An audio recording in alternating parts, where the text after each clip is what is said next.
Hello viewers, আসসালামু আলাইকুম। সবাই কেমন আছেন?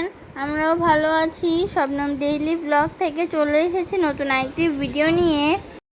গরুর মাংস রান্না করব, তাই প্রথমেই গরুর মাংসগুলোকে ভালোভাবে ধুয়ে নিয়েছি। সবাই আমার পেজটা ফলো করবেন, লাইক কমেন্ট করে পাশে থাকবেন। আমার ভিডিওগুলো সবাই বেশি বেশি শেয়ার করে দিবেন। সবাইকে অনুরোধ করছি, প্লিজ গিভ মি স্টার। পেঁয়াজ কুচি দিয়ে দিচ্ছি।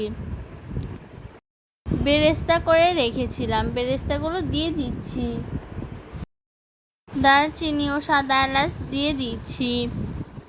তেজপাতা দিয়ে দিচ্ছি। আস্ত রসুন দিয়ে দিচ্ছি। গরুর মাংসের মধ্যে আস্ত রসুন দিলে অনেক মজা লাগে। পেঁয়াজ, রসুন, আদা ও জিরা বাটা দিয়ে দিচ্ছি। লবণ দিয়ে দিচ্ছি। মরিচ, হলুদ ও ধনিয়া গুঁড়া দিয়ে দিচ্ছি। গরুর মাংসের মধ্যে আস্ত রসুন কার কার ভালো লাগে কমেন্ট করে জানাবেন। কাঁঠালের বিচি দিয়ে দিচ্ছি। কাঁঠালের বিচি আমার অনেক পছন্দের। তেল দিয়ে দিচ্ছি।